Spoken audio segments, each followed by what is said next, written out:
Training camp practice day 8. We're almost getting our first taste of the preseason against the Ravens in an upcoming first game, first official live action of the year. We'll be seeing how the depth chart looks and how deep we are, as well as what we need to work on and who needs more work. But anyways, what's up? It's your boy Centron. Come back at you another analysis video, and I kid you not, it's the real name. We're going to get into actually some Cowboys news or analysis here first. Yeah, sour way to start the day, but anyways, don't blame me. All right, the road to Vegas goes to Philly, and I don't see anybody in the NFC conference challenging us. These people have the Eagles finishing with a record of 13-4, the best record in the NFC, and Bleacher Report has 3 NFC East teams making the postseason with 10-7 records for the Giants and the Cowboys. I had the Giants missing the playoffs actually, and the Cowboys making it just with that exact record, 10-7, to barely clinch a seeding. But I expect them to be one and done to be the conference couch champions, CCCs. But yeah, man, Dak Prescott is just doing more weird things and not currying himself any favor. Reworking his footwork. He's 30 years old, man. If he doesn't have it down by now, when is he gonna have it down? And they're hyping him up for this season, saying this is the Cowboys' best shot in a while. They have one of the best rosters they've had in a while. Like I say here, they don't have any depth, man. Where are they going? Like, it just doesn't make any sense. But we'll look into that a little bit later. But like, I jumped the gun a little bit with saying they don't have any depth. But yeah, they're a top heavy roster, and yeah, I mean, he keeps throwing picks. He's getting disrespected by his own teammates. What else is new, man? So, I mean, yeah, let's get into the real news. Jalen Hurts watch. Eagles QB has an uneven day in training camp. So, like I said, we're not really concerned about this. Yeah, they're going to judge him to a lofty standard. But I love what they said about it. Like, you can tell that Hurts is, he's not really able to really run it and be judged by that, because a lot of these runs he's doing, he's just jogging, or he's just kind of simulating, like he's going to take contact, or assuming that free hitters are coming in, but we don't know. This isn't live action. We're not going to have anybody touch him, and the runs that we're calling early or calling sacks, they could very well be ones that he took off on, like the Vikings game, and plunged in the end zone for a touchdown, and it could be very well be 20-yard touchdown run. So we don't know, and that element of his game is very highly underrated and very well used, and mixing it with in the passing game makes him a bit unpredictable, as well as it's just hard to stop. He has to account for him, unlike most offenses where the quarterback is a sitting duck and he doesn't figure into the numbers game with the defense having the advantage. But it's hard to tell with that. So until we see him in live action, he's not a practice quarterback you're going to be able to evaluate truly to his to the utmost of his powers, his strengths, because it's only going to be seeing game action. Only then he's going to put his body on the line and be taking live hits from the defense who doesn't give a fuck about him. All right, just what I was saying here, basically. But it's encouraging. We saw things like the big nickel. So Terrell Edmonds is going to be coming down, playing linebacker, with only one true linebacker, and then Blankenship and Brown. Or, I would say maybe it's Kayvon Wallace, because he's been getting incrementally more snaps with the first team.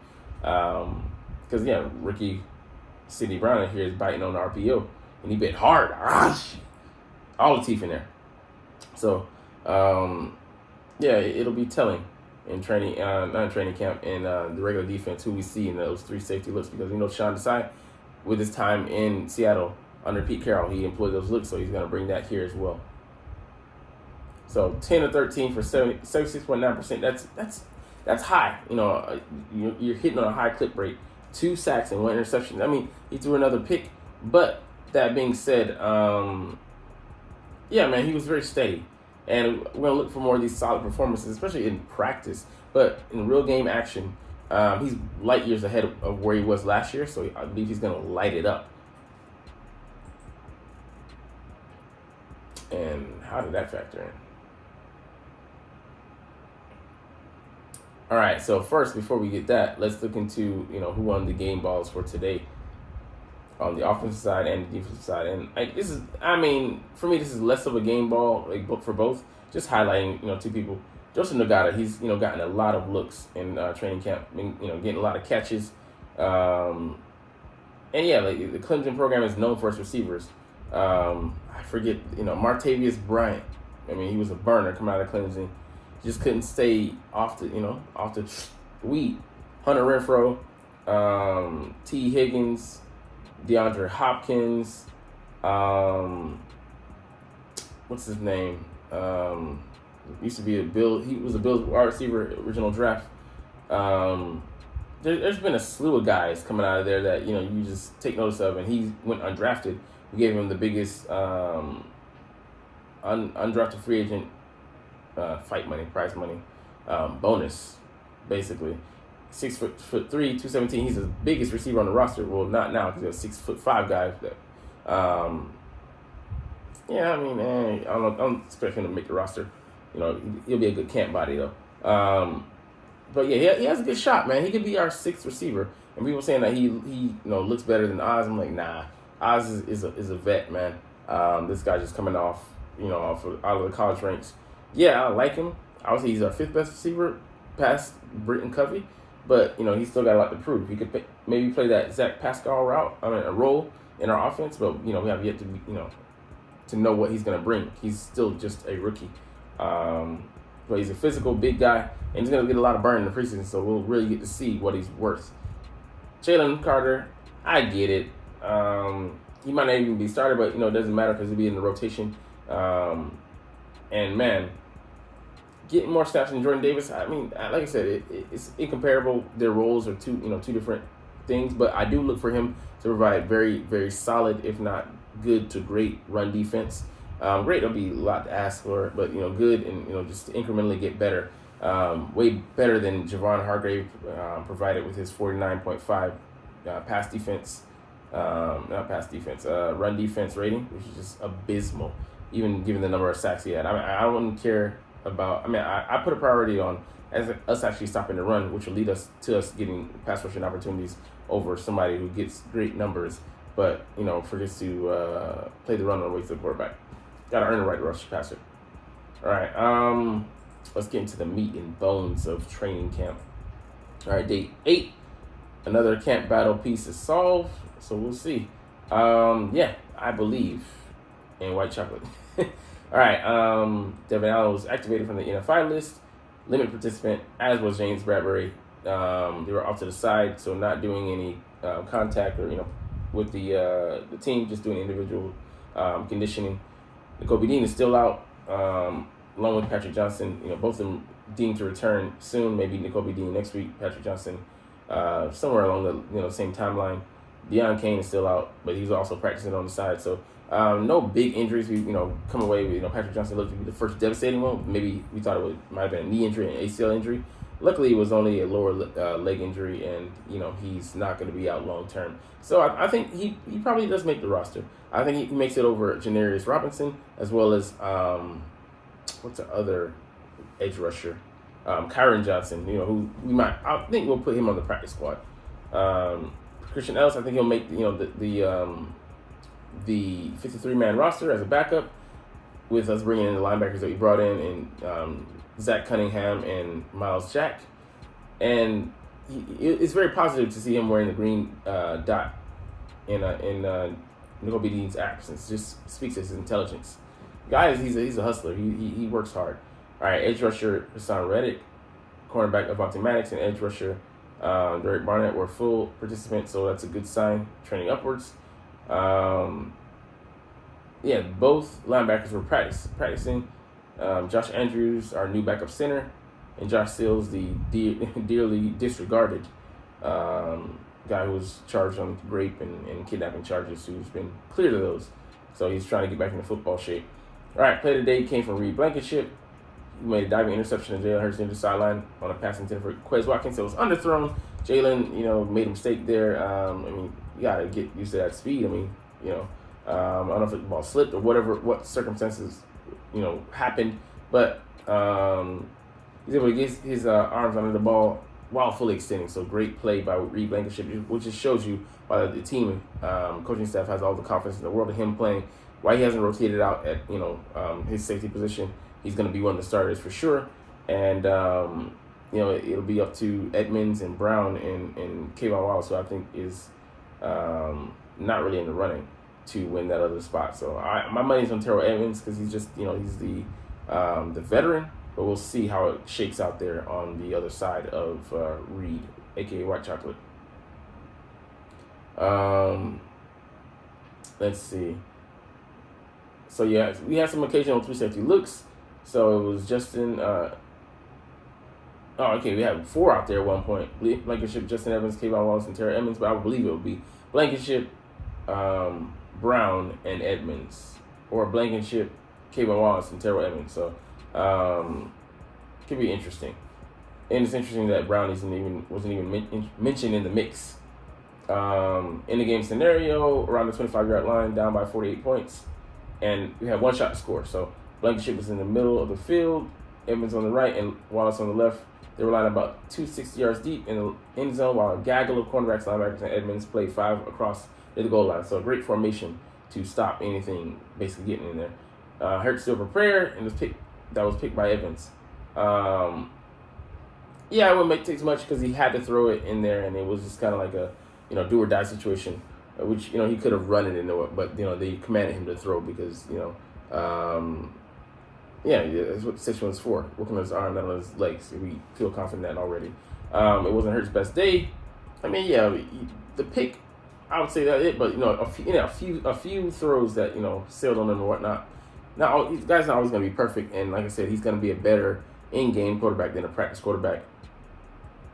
He has cooled off. I'll give you that, but it's not like he's gone from molten lava to soup, lukewarm soup. You know what I'm saying? Like he's gone to magma that's still hot and smoldering. It can burn you if you touch it the wrong way. Pause.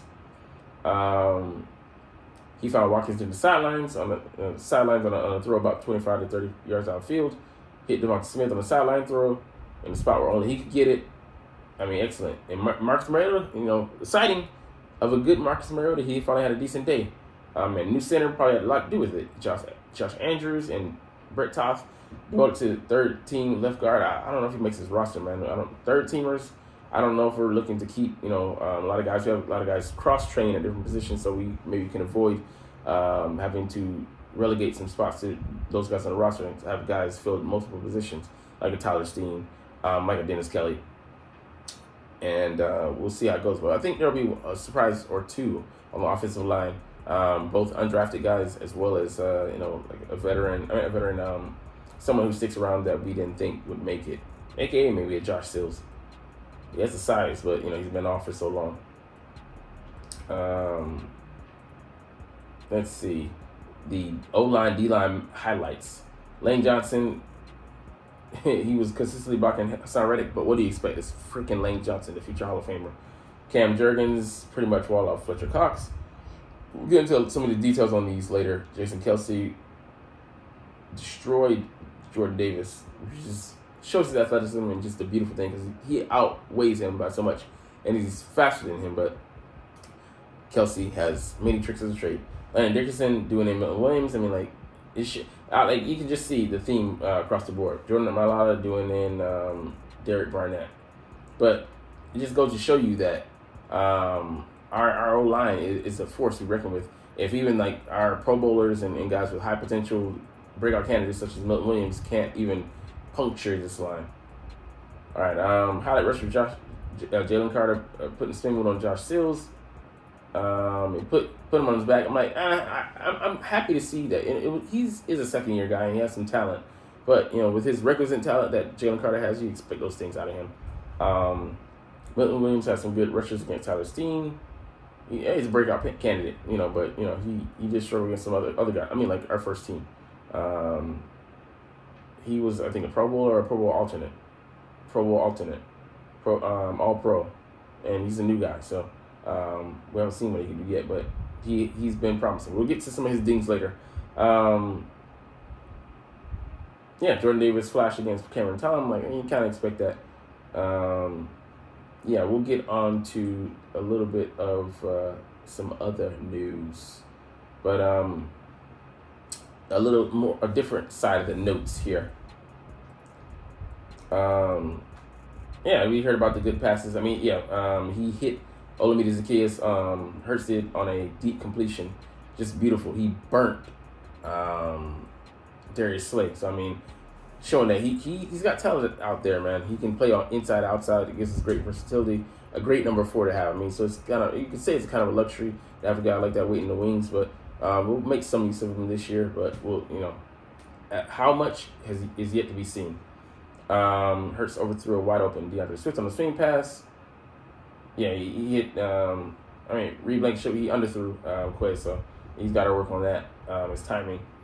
He threw a pick. I'm not concerned about this because it was a situation where he had to throw it, like you said earlier.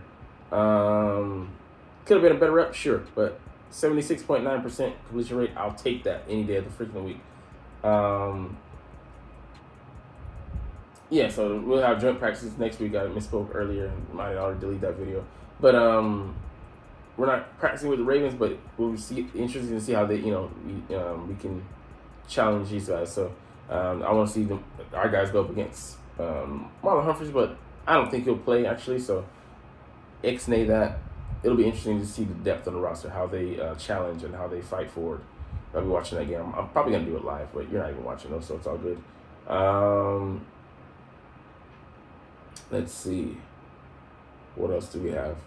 Moro Ojomo is back. After leaving practice, got poked in the eye at the open practice in front of the fans. So, all right. So Miles Jack and Zach Cam practiced with the squad, and Jack took 2 of the 5 first team reps at off-ball linebacker. Christian Ellis still in the mix. I mean, Nakobe Dean is out, so I get that. Took the other 3 while Nicholas Morrow played all 5. So he was playing in place of Dean. So I don't know who's taking Dean's spot here. I would imagine Nicholas Morrow. But then Christian Ellis also had the green down on his helmet. Man, I don't even think Sean Bradley makes his squad this year, man. He's been most of the special teams guy, and you say we have Nakobe Dean, Miles Jack, Christian Ellis, Nicholas Moore. That's already 4.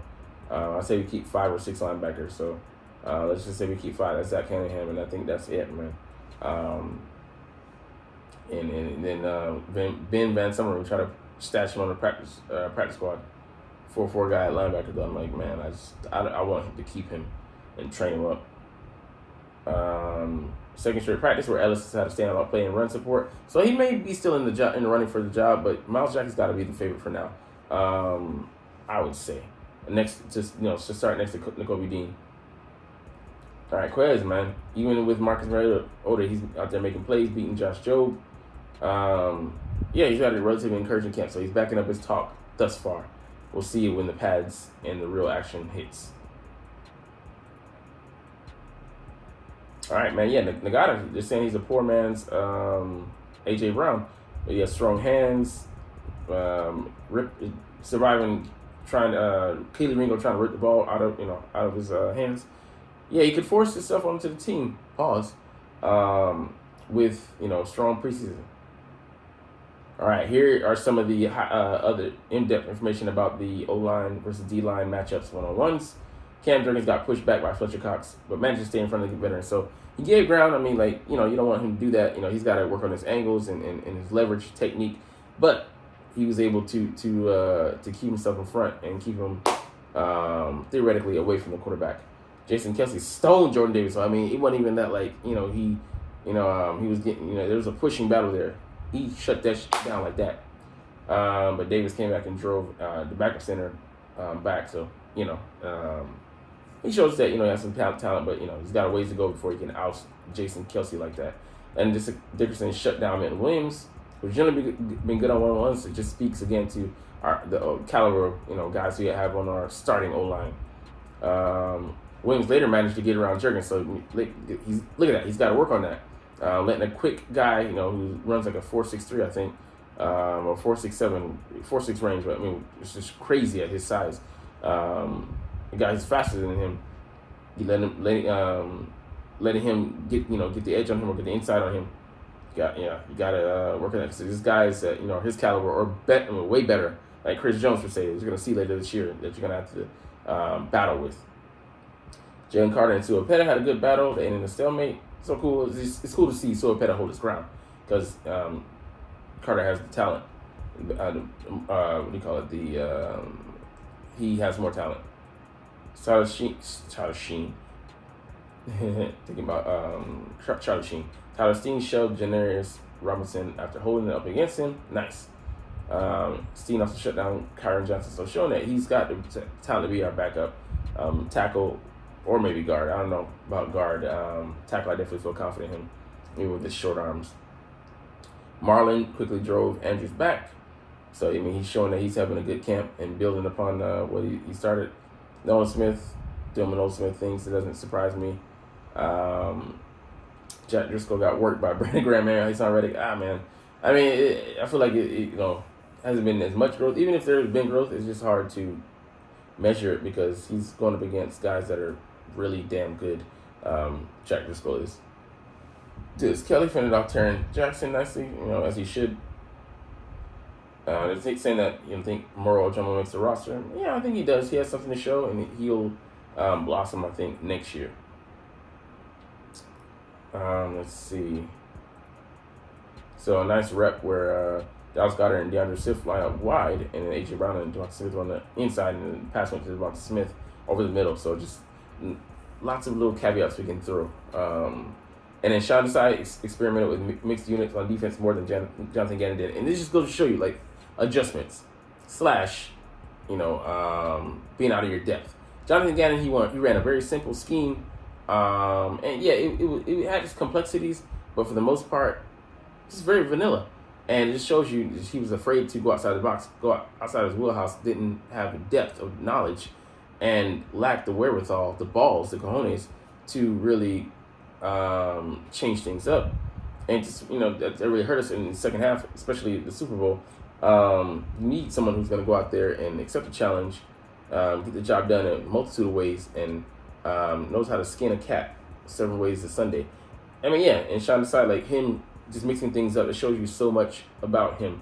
He's not afraid to mix talent and cater to his players, talent to what they do best, instead of just trying to fit guys into a square hole when they might be round pegs, and just saying, hey, I don't care, it's my scheme, it's I'm the coordinator, I'm in charge of the ship, I'm the captain of the ship now, you do what I say when I say. So I mean, like, yeah,